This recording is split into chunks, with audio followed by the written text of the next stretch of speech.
مهم. النهارده يوم مهم ومستنيه بقالي كتير قوي قوي قوي قوي. هو النهارده الفيديو هتلاقوه مختلف شويه عن الفيديوهات اللي انتم متعودين عليها، لان احنا النهارده داخلين نعمل الكونفيجريشن بتاع العربيه اللوتس اميره اللي انا طلبتها. يعني ايه كونفيجريشن؟ الناس اللي مش عارفه، اي عربيه من النوع ده من الفئه دي، الناس بتشتري عربيات بورش ومش عارف ايه وبتاع، بتقعد تفتح سيستم كده كامل وبتختار الوان العربيه والاوبشنز اللي فيها. فانا النهارده الهدف من الفيديو ده ان انا اخدكم في تجربه شراء العربيه دي بتبقى عامله ازاي، تشوفوا الكواليس بتاعتها. مش كل الناس بتتفرج على العربيات دي وبتشوفها في الشارع بس ما بتعرفش بتطلب ازاي وبتتعمل ازاي. فده الهدف من الفيديو النهارده. هخش اقابل جوه محمد فخوري. احنا هنا في الشوروم بتاعت عز العرب، كونسبت ستور بتاعت عز العرب اللي هو اللي موجود في دي 5 ديستريكت 5. وتعمدت اجي النهارده يوم زي ده لان انا برده مش مصدق، ما زلت يعني مش مستوعب بعربيتي السوبارو. ليه بقى؟ لان دي اول عربيه جبتها في حياتي. العربيه دي معايا بقى لها 21 سنه، ولما جبتها ولغايه سنين كتيره جدا وانا بستخدمها كان عمري ما كان عندي اعتقاد ان انا ممكن في يوم من الايام اشتري عربيه اصلا تانية عاديه. فما بالكم ان انا الحمد لله يعني بفضل ربنا اولا وبفضلكم وبفضل اهلي وبفضل كل الناس ان انا وصلت ان انا اقدر اشتري عربيه زي دي. فعشان كده اتعمدت اجي بيها النهارده عشان هي تيجي تشهد معايا على الانجاز ده الصراحه. فتعالوا بقى عشان انا ما اطولش عليكم، انا بحب ارغي، انتوا عارفين انكم بترغوا. بصوا هنا ده الكونسبت ستور، الدي 5 كونسبت ستور بتاع عز العرب. بصوا هتلاقوا واقفين هنا ايه؟ العربيتين اللوتس الاترا اللي كان لسه كاشفين عنهم قريب، عربيتين فظاع ده بتيجوا تتفرجوا عليهم. بس مش هم دول الموضوع. انا النهارده هنركز في الاميره بقى اللي انا زهقتكم. انا شخصيا زهقت بس انا متحمس. نطلع الاستاذ محمد فخوري فوق تشوفوا بقى الجوله دي معايا، شوف بقى موضوع الالوان اللي انا زهقتكم بيه كل شويه، ونجيب لون ايه ونعمل ايه. تعالوا. هتلاقوني بزك شويه النهارده عشان لسه مخبوط في رجلي، هتلاقوني ماشي على رجل ونص كده، مش عارف ايه اللي حصل بس خير ان شاء الله. دي يعني من الاصابات البسيطه اللي بتاعتي. كميه سلم الواحد عجز على السلم ده. محمد فخوري واقف اهو في الايه، في اوضه الكونفيجريشن اهو. ويكي استاذ محمد اكتر واحد زهقته في حياته خالص بالراحه. هيسلم عربيتي انا عديت مرحله التليفون وشفت كارير. الحمد لله كنا خلصنا مرحله التليفون. خش ازاي دي اعملها ازاي؟ الحمد لله. لا ده لسه لايف عشان لا لايف ايه ده؟ هتندم انك اشتغلت. اتفضل. خش يا باشا يلا. انا هقلق لك بقى. خلاص فيها قلق القعده دي. ربنا يستر. القعده دي فيها قلق. ليه؟ انا مستنيها والناس كلها مستنياها. انا مش عايز اقول لك من ساعه ما عملنا الفيديو بتاع الريفيل يسالوه ده هستلم امتى؟ لبستني انا ايه؟ لا ما انا لازم. انت خلي بالك انا هحطك انت في الواجهه، لان هم بيسالوني انا مش عارف، مش فاهم حاجه. ليه؟ انا مش فاهم حاجه. بيقولوا لي مثلا العربيه في الله قد ايه، ففي بقى ايه ديستريبيوشن سنتر وفي كارجو اكس وفي ان تي ار اي. ده في الديتيلز كمان. انت الديتيلز انت اللي بتقولها لي. انت بتوصل الفوكابري فالموضوع انا مش عارف اشرحها لهم. الحمد لله مش عارف اشرحها. لا احنا قربنا النهارده يا جماعه اللي احنا فيه ده دي الكونفيجريشن روم المؤقته بتاعت لوتس في عز العرب. لسه في واحده تانية هتتعمل بقى طبعا بحاجات كل السي ار الجديده بالشاشات بتاعتها بالسكرين دي بس مؤقته. فالنهارده انا ومحمد بقى فخوري فاتحين الكونفيجريشن. وده اي خطوه لازم اي حد بيعملها لو هيجيب عربيه من الفئات دي، بيفتح كونفيجريتور ونقعد بقى ايه نبص على الالوان وعلى الاوبشنز وبتاع عشان نفاينلايز السبيك اللي هيجي بيه العربيه. فانتوا النهارده هتعيشوا معانا التجربه دي انا والاستاذ محمد فخوري. طيب احنا النهارده طبعا بنتكلم في احنا عندكم في 2 اميره، الفيرست اديشن والفي 6 فيرست اديشن. احنا بنتكلم في الفي 6. احنا خلاص دي في حاجات احنا عارفينها. في 6 فيرست اديشن ونبدا بقى ونقول بسم الله. معروفه طبعا دي العربيه اللي انتوا جايبينها. العربيه اللي احنا جايبينها. انت عارف ناس كتير قوي فاكره ان العربيه دي بتاعتي. انا ناس كتير وقفتني قال لي انت واخد منه عربيه ليه؟ لا كتير جدا مش واخدين بالهم من نمر الجمرك. طبعا دي مش عربيتي يا جماعه. فاحنا هنبدا بقى واحده واحده. ما اعرفش بقى هم في الكونفيجريتور. انا طبعا حافظ الكونفيجريتور ده كل يوم بقعد اعمل عربيه. اول حاجه هنا ترانسميشن 6 سبيد مانيوال ولا 6 سبيد اوتوماتيك. انا عايز 6 سبيد اوتوماتيك بصراحه، لان انا مش ناقصني مانيوال. ناس كده بتقعد تسالني انت عايز ما تجيبها مانيوال. وحرام الناس اللي نفسها في المانيوال هي اللي ما بتسوقش مانيوال. انا مهري مانيوال. وبعدين يعني انا بالنسبه لي الاوتوماتيك سمعت له شويه غير الراحه، سمعت له كمان شويه فيديوهات. العربيه الاوتوماتيك بتاعها حلو مش وحش. هو سريع وداون شيفتس وفرقعه في النقلات وبتاع.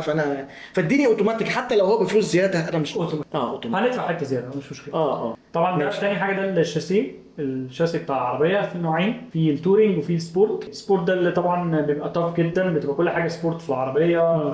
السسبنشن السوسر بتبقى مختلفه، المقصات. التورينج اللي هو مينلي التورينج اللي هو بتاع استخدام الطريق بتاع ديلي يوز اللي انت بتستخدمه كل يوم، مش تعبان تروح بيه اي حته مفيش مشكله. بس هو مش سوفت يعني، مش فكره اللي هو كومفورت. ما هو ده بقى اللي انا اكتشفته. ما بالظبط احنا لما رحنا جربنا العربيه في اوتو فروم فاكر دي كانت تورينج. العربيه غير طبيعيه ثابته جدا. وانا في دبي جربت سوقت واحده سبورت سبورت حلوه جدا، بس عايزة عايزه الطرق اللي هي فانا اعتقد في العربيه دي هيبقى في التورنج، لان هي انت مش محتاج اكتر من كده، احنا ما عندناش تراكات. ماشي، يبقى احنا خلينا في تورنج سسبنشن. احنا كده اول حاجه ان احنا مختارين ان العربيه هتبقى اوتوماتيك 6 سبيد وتورنج سسبنشن وفي 6 وفي 6 طبعا عشان الصوت، عشان عايزين نجلجل.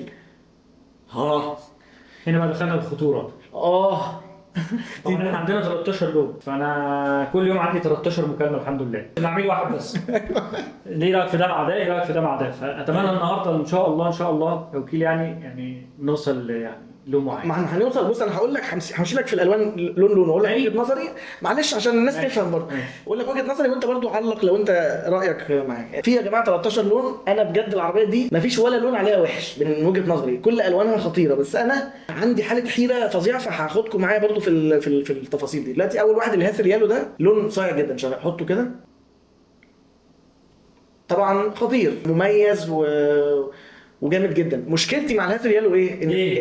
ان ميشيل روحت جابه بدري جدا، فحسيت انا يعني خلاص العربيه اتشافت باللون ده، فخلاص لازم تغير تبقى لون، فلازم اغير اللون ده بالظبط. بس هو اللون كان من الالوان اللي انا بفكر فيها فعلا. بس هو طبعا انت عارف ان اللوتس الوانهم اصفر واخضر، طبعا هم بيعملوا الاصفر وستيك. طول عمر اللوتس في الاصفر، حتى في الاكسيج والايفورا لو انت شفتوه. ايوه طبعا لون مميز جدا، مش اصفر عادي يعني. انا بجد لو كان ميشيل روحت ما جابش صفرة كان ممكن جدا اجيبها صفرة، بس هو مش هيبقى الاصفر يعني. نيمبرس جراي ده بقى كارثتي في الحياه. بص انا عايزك تدوس على الاسهم، خلي العربيه تغير الانجل بتاعها. ده انا من وجهه نظري يكاد يكون احلى لون على العربيه الاميره. اللون ده مبين كل خط في العربيه، كل ديتيلز في العربيه غير عادي. اللون ده وحمود واجيب اللون ده، وفعلا بفكر ان انا اجيبه.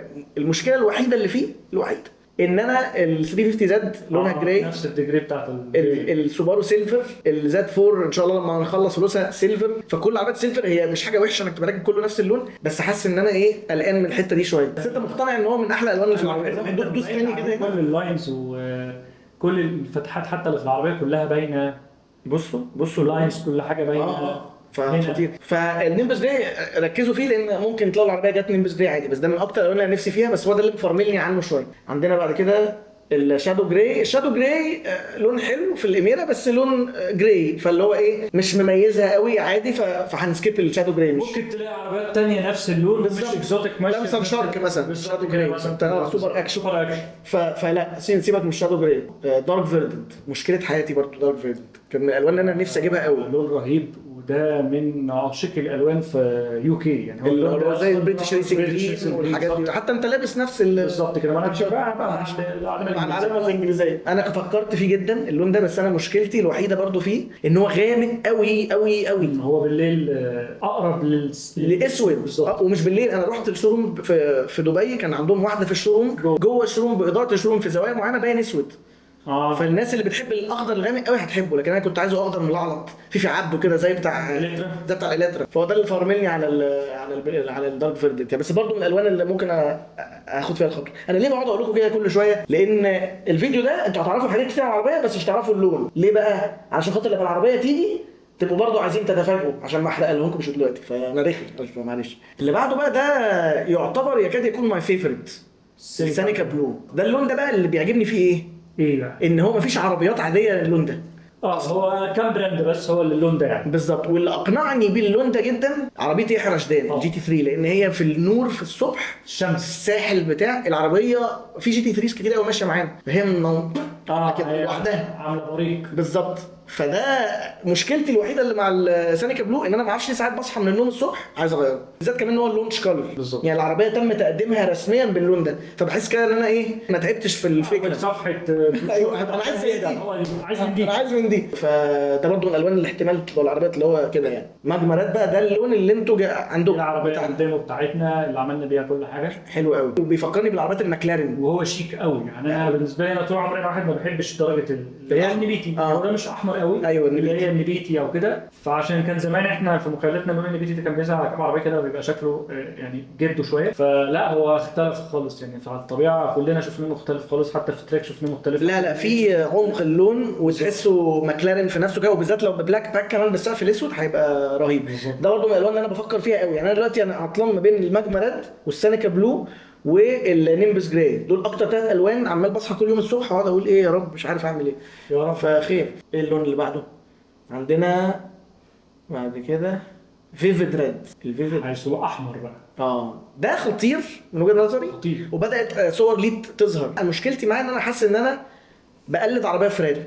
يعني ناس كتيره بتحس ان هي بتحاول العربيه تبقى شكلها فراري. هو اللون برضه خلي بالك هو مش زي الرص بتاع مش الرص بتاع هو فراري. يعني. لا هو بس افقع. بالظبط كده. ايوه. فهو يعني وجهه نظر طبعا اللي انت ممكن تقوله عشان فيراري واللون ده المحبس بالنسبه لبتوع فيراري. بس هو تحفه. بس هو الدرجه مختلفه تماما. هو تحفه طبعا. تحفه. وانا بشوف لما بتاخد مثلا الريمس بتاعته بتبقى جلوس بلاك بتبقى ايوه بالظبط. فبرضه ده من الالوان الصايعه بس يعني يمكن انا ما فكرتش فيه عن قرب. بس انت شكلك كده لا هو حلو. هتزوده في دماغي تاني.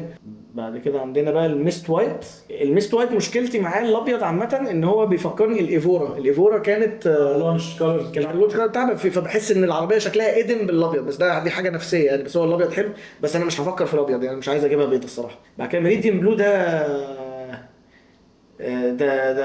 يعني ابن ناس قوي. ابن ناس قوي وشيك قوي. شيك قوي. تحس ان هو عايز عربيه اكبر شويه. عايز مثلا ايه سكودا سوبرب يعني تحس ان هو عايز كده ايه برستيج شويه. فولفو اكس تي 90 مثلا. ايوه بالظبط. بصوا عامل ازاي ده بقى. ده زي السينيكا بلو بس اغنى. عامل زي البيبسي بلو بالظبط. ده في سنه موف كده كده حلو قوي برضه. ده برضه من الالوان اللي عجباني الصراحه. انا مش عارف اللي فيه كام لون عاجبك. ما هم كلهم انا قلت لك في الاول ما كلهم عاجبني. احنا كده بقينا في 3. احنا كده بقينا ماجما ريد سينيكا بلو نيمبوس جراي. الحمد لله.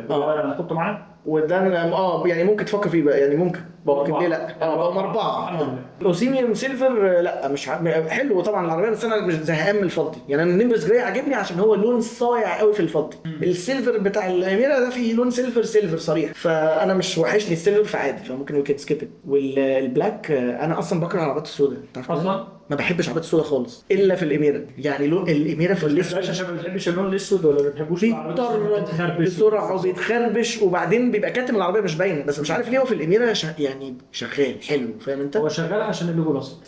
هو يعني انت لما عينك بتبص على اي اميره لون غامق اول حاجه بتيجي عينك عليها غير بعد اللون اللوجو الاصفر. ايوه صح. ده بقى لون صايع زنج. ده الجيل الجديد. ده الجيل الجديد اللي هو بيسموه زي شبه الناردو جراي والحاجات دي. واحنا جبنا منه في الاليترا. وانت اللي احنا لسه ايوه واقف تحت بالظبط. بس هو مش يعني برضه في الاليترا في دارك جراي اسمه حاجه ثانيه. اوكي غير كده الزوايا بتاعتها جامد برضه جدا. حلو. نفس الفكره اللي انت قلت عليها بيبان عليه كل حاجه. حلو. اتعمل برضه جلوس بلاك باك. انا اعتقد في ناس كتيره من الكلاينتس اللي بيقولوا لك سالوا عليها. في ناس كتيره جدا الاوردرات طبعا فيها زنك جراي. ناس طالباه. في هيستلموا امتى؟ لا مش هديك ما تقلقش كده في ترتيب يعني وكل حاجه. انا طالب من زمان. انا طالب من الصيف كده. احنا كده خلصنا الالوان. فاحنا خارجيا فاحنا مستقرين على 3-4 الوان. اتلانتس بلو سينيكا بلو نيمبس جراي وماجما ريد. دي الالوان اللي غالبا هتيجي فيها العربيه يعني. واحده منهم يعني. تعالى مثلا نختار لون منهم. الماجما ريد. الماجما ريد عشان ايه نبقى ثابتين على لون من الالوان اللي جايه وخلاص ونكمل بقيه الكونفيجريشن. البلاك باك انا رايح في البلاك كده اللي هو البلاك باك. لهم برضو ايه البلاك باك. في الاميره بيبقى عباره عن العربيه هنا هزيت هتلاقي المرايات بقت سودا.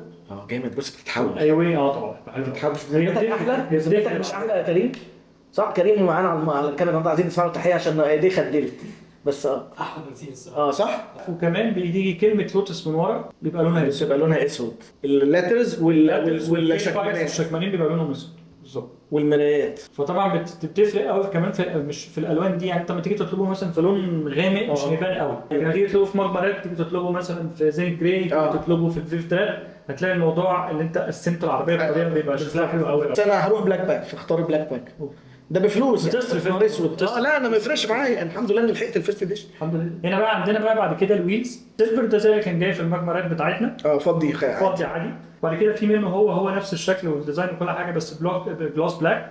ده السيلفر اللي كان جاي عندنا على الماجما ريد اللي كانت معانا. بعد كده في شكل تاني اسمه دايموند كات الترا لايت ويت. دايموند كات ده اللي هو بتبقى اللاين نفسه السترايب بتاعت الجونت دي متحدده بالظبط. بتبقى دايموند كات زي فكره الدايموند. حلو. ما اشتريتش دايموند ولا ايه؟ والله ما اشتريت. ليه اشتريت مره زمان في الرخص. انا بالنسبه لي انا مش من محبين الجنوط السوداء خالص. بكرهها لان هي بحس الجنط مش باين. بحسه وانت ماشي اكنك ماشي بستيب يعني. هو مش باين اي مفيش فاصل ما فيش اي حاجه. فانا بالنسبه لي سيلفر ويلز او دايموند كات دول هيبقوا الاختيار. انا بقيت احب السيلفر ويلز قوي. السيلفر ويلز كانت زمان كانت بقى لها فتره كده طلعت ما بقتش موضه، بس دلوقتي رجعت موضه تاني.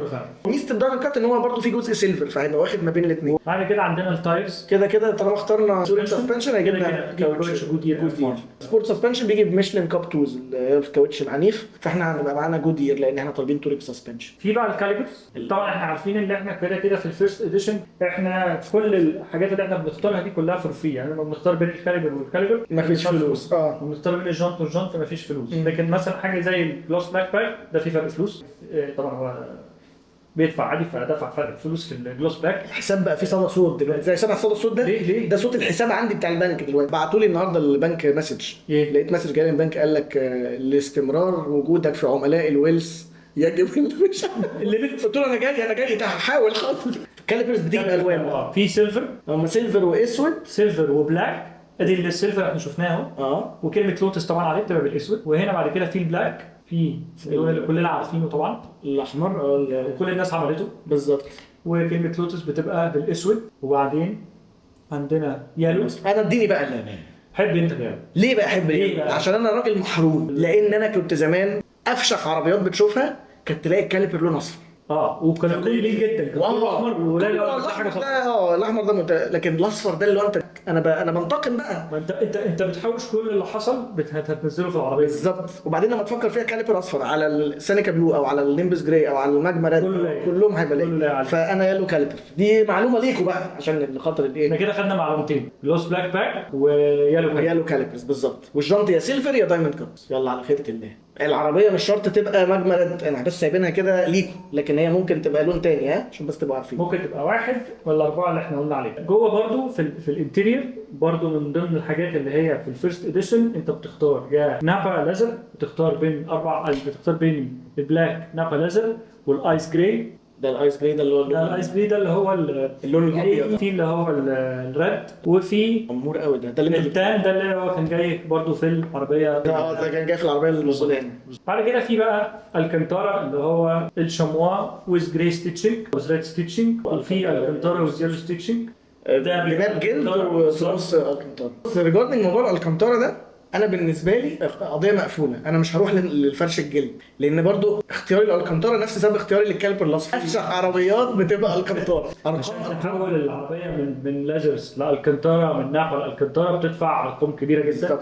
فهنا في الفيرست اديشن الحمد لله من غير فلوس بالظبط. فريجاردلس الخياطه هتبقى لونها ايه حتى انا مش هيفرق معايا، يعني هيفرق طبعا، بس اللي هو انا هروح للالكانتارا العربيه اللي جايه. انا النهارده سعيد جدا والله اللي انا عمال اقفل حاجات معاك، يعني الحمد لله لون الكاليبر قفلناه. انا عامل سهل. الكراسي قفلناها، نتمنى بقى نخلص يعني ان شاء الله. انا الحمد لله ان انا عميل اساسا، يعني الوحي ينزل كده ان شاء الله عشان موضوع اللون. احنا بينا وبين بعض هنبقى عارفين، بس الناس هي اللي هتعرف في الفيديو. انت هتعرف النهارده بس الناس انت لازم تعرف مين النهارده، مفيش وقت، احنا لازم نخلص العربيه. ما عرفتش انت اللي هتتاخر. لا خلاص هقول لك النهارده، بس انت اعتبره وعد والناس هتعرف في الفيديو. ستيرنج ويل اسهل عليك يا رب. فيها جلد الكانتارا الحمد لله. انا عارف فيه بس نفسي تختار. لا الكانتارا طبعا، الكانتارا لازم الستيرنج لازم تبقى الكانتارا برضه. انا هروح الكانتارا بالبتاعه دي وهتبقى حسب الستيتش ده، بس هي في فلوس. انا بقول لك ايش ياخد الريح من البلاط. طيب انت خلاص رميت القصه. انا خلصان انا جاي لك مخلص. الحمد لله. انا بروح باوبر وتاخدني انت تنزلني على اول حاجه في اول الشارع اركب اي مشروع. ماشي كده احنا خلصنا. الانتيريور. عرفنا ان احنا من بره هيبقى حاجه من الاربع الوان، الجنط هيبقى يا سيلفر يا دايموند كات، والسقف هيبقى بلاك باك، والانتيريور هيبقى الكانتارا. كل الحاجات دي كده ستاندرد. حاجه اللي هي ممكن ناخدها ممكن يعني ما ناخدهاش، البرايفسي كلاس مش عايز اخده بقى. بقول لك ليه بقى؟ اقول لك ليه لسببين. ده انت عارف ده يعني ده محبي الشعب. لا انا ليه وجهه، انا اصلا بكره الفيميه، يعني انا بكره فكره الازاز الفيميه ده. وكده كده البرايفسي جلاس في الاميره ملوش علاقه بالازاز اللي جنبك، هو ليه علاقه بالشراع الصغيره اللي ورا وبالازاز الحته دي واللي ورا بتاع الموتور. مبدئيا اول سبب ليه اغمق الازاز بتاع الموتور، انا عايز ابين الموتور، انا راجل محدث. انا راجل لوتس برضو، انا راجل شقيت وتعبت وعايز ابين ان انا جبت عربيه موتورها طالع من الازاز. صحيح. فما ينفعش افهمه. الحاجه الثانيه ان الشراع دي لما بيبقى اسود بحس انه بيكسر لاين العربيه، لان انت عندك الازاز ماشي عامل كده وبيطلع لكده، بعدين فجاه في باتشايه سوداء كتير قوي بتحلم على فكره. لما تتخيل الحاجات دي انت بقالك كتير قوي. ايوه انا بقعد تصحى تحلم. انا بفتح الكونفيجريتور ده واقعد اقلب، اقعد الف العربيه، اقعد كاني بعمل فطير بس العربيه الفها واغير اللون والفها. فانا مش هجيب برايفت جلاس، دي برضو معطى عندكم ان انا مش هجيب برايفت جلاس خالص. يا لهوي على حلاوه ابوها وامها. المجمرات ولا ايه؟ مش عارف دي ماكلارين ولا فراري ولا، بص يا لهوي عايز استلم بس بصرف النظر ده انا كده عن كل الالوان والكلام ده والحمد لله وجهة نظر. ايه رايك في الجميله انت لما سبتها؟ انا فاكر الاول لحظه سوقتها فيها، فاكر كان قبل التست درايف بيوم. رحنا بالليل عملنا تراك انا كان عندي صدمه من فكره ان ازاي انا اشتريت عربيه دي طريقه سواقتها، ده احساسها وانت قاعد ورا الدركسيون. مش مصدق اصلا التراك ده سوقت عليه فيراري، سوقت عليه بورش، وسوقت عليه لامبورجيني، سوقت عليه كل ما تتخيل. انا ما كنتش مستوعب الحته دي، خلي بالك لما جريت ودوست وخدت الملفات والصوت. هو يعني ايه؟ هو انا ده اللي انا المفروض اكسبكت انه يجي لي كمان كام شهر؟ ده بقى اللي صدمني. انا حسيت ان انا مش عارف. يعني انت كان بفكر على الاكسبكتيشن اكتر من اللي انت كنت متخيله بكتير، وبسبب ان انا ما كانش انا اللي غلط، مش ان العربيه فاجئتني. هي العربيه المفروض كنت اتخيل ان هي هتبقى عامله كده لان هي لوتس في الاخر، لكن انا ما تخيلتش ان انا ازاي انا هيبقى معايا الليفل ده من الحركه والصوت والهاندلنج والمنظر. وطبعا انت اكيد لاحظت حاجه في التراك لما كنا مع بعض، ان انت دايما اي تراك بتخشه باي عربيه بيبقى دايما في يعني في خناقه بين الاسفلت وبين العجل. احنا بنسوق كلنا كان كل الناس بتنزل تقول انا ما شميتش ريحه الكاوتش، انا سامع صوت الكاوتش ما بيعملش كده بالظبط. انت حسيت بدي فعلا. طبعا هم لوتس كهاندلنج بالذات، سيبك من اي حاجه تانية، شاسيه ودركسيون في ايدك واحساس شاسيه حواليك، هم بعاد عن الناس التانية. خلي بالك انت مثلا انت رحت الفي 6، بس خلي بالك ان شاء الله اول ما تيجي اول واحده في 4 هي العربيه. خلي بالك ده كان موضوع، ده كان ديبيت بيني وبينه في الاول، لان الاربعه سلندر برضو المنطق بيقول طبعا يخليك روح للاربعه سلندر. انت عندك فتيس احسن، وزن اخف، ترخيص اقل، ورسوم اقل، والباور اولموست هو قريب جدا. ان ما كانش ان لو حد سايق حلو الاربعه سلندر وحد سايق وحش الفي 6 الاربعه سلندر هتسيبها وتمشي. فرق بينهم التورك في الاربعه سلندر اكتر من الفي 6 هو تقريبا كان، وكمان هي فيها اخف من ال 2000 سي سي، هي اخف وزنا كمان عن الفي 6. اخف حاجه بسيطه 70 كيلو يعني. انا كان اللي وقفني الحاجه الوحيده اللي وقفتني على الاربعه سلندر الصوت، ان انا بالنسبه لي انا عايز صوت اكزوتيك. العربيه دي صوتها حلو. فاحنا كده فاضل لنا ايه في الكونفيجريتور؟ البرايفسي كلاس تمام، هوم لينك احنا مش هنختاره لان احنا ما عنديش انا جراج، انا اصلا مش لاقي حته اركب فيها العربيه. فاحنا كده يبقى احنا خلصنا صح؟ بالظبط. بس يبقى احنا كده، عشان انا عارف انكم مش طايقيني دلوقتي، بس هي يا نيمبس جراي يا سانيكا بلو يا ماجما ريد. الحمد لله بقوا 3 اهو مش 4 الحمد لله. خلينا في ال3 دول، حاجه من ال3 الوان دول ايه هم بقى؟ الله اعلم، او مش الله اعلم، انا هقول له بعد ما نقفل الكاميرا عشان برضو يبقى عندكم. بس يعني الحمد لله انت كتبت يا كريم ان احنا اخترنا من جوه تبقى الكنتار عشان ما نرجعش في كلامنا في اي حاجه. الكنتار ده الحاجه الثانيه الجنط عرفنا اللي هو ده مونتير الكاليبر عشان هو كان في عربيه بس هو ما عرفش عليها. لا عربيات لامبورجيني وحاجات بالظبط كده، فكان الكاليبر بتاعهم اصفر فاحنا هنروح للاصفر. والبلاك باك اللي من بره هتبقى المرايات سوداء والسقف اسود. ايوه ومش هتبقى برايفت جلاس عشان الموتور يبان، عشان كنت داخل على حاجه ايه الناس تبقى شايفه الموتور وكل حاجه. ايوه بالظبط. وانها توصل بدري. بالظبط. انا مش عارف اشكرك ازاي، يعني نورتني النهارده بجد. وعايز اشكرك اصلا ان فخوري من الناس اللي وقفت جنبي قوي في الموضوع ده من داي 1، لان انا عرفت ان في لوتس في مصر منه، ولولا ان هو صدق في القصه ومشي معايا في الموضوع ده ما كانش هيمشي اصلا. اكيد طبعا معايا من زمان جدا، يعني حبيبي من زمان جدا، وفي كل حتى في البراند اللي كنت قبل كده كان برضه معايا وكيل وكان بيسافر دبي ويكلمني، كنا بنتكلم وكان بيكتب وكان بيحب برضه اللي احنا ندردش مع بعض ونشوف العربيات دي فيها ايه، نتكلم فيه ما نتكلمش فيه، كنا دايما بنتكلم عادي قبل حتى الشغل او حاجه كاصحاب يعني. وبعد كده قلت له الموضوع ده بس الموضوع ده سيكريت، قال لي طب خلاص ما دام كملت سيكريت يبقى انا هكمل السيكريت وانا عايز احكي. ومن هنا بدات القصه. فانا سعيد، انا مبسوط ان انا اخدتكم في جوله ازاي تطلب عربيه اميره. والسؤال بقى هتوصل امتى؟ هتوصل قريب ان شاء الله. بجد ان شاء الله والله العظيم عشان كده احنا مش في الجد. لوتس انتظروا الاستلام قريبا، فيديو الاستلام اهو. استاذ محمد فخوري اهو، استاذ كريم على الكاميرا اللي ايده ابتدت ترعش بدا يعمل كده من كتر. شكرا جزيلا، وانا اشوفكم في العربيه ان شاء الله.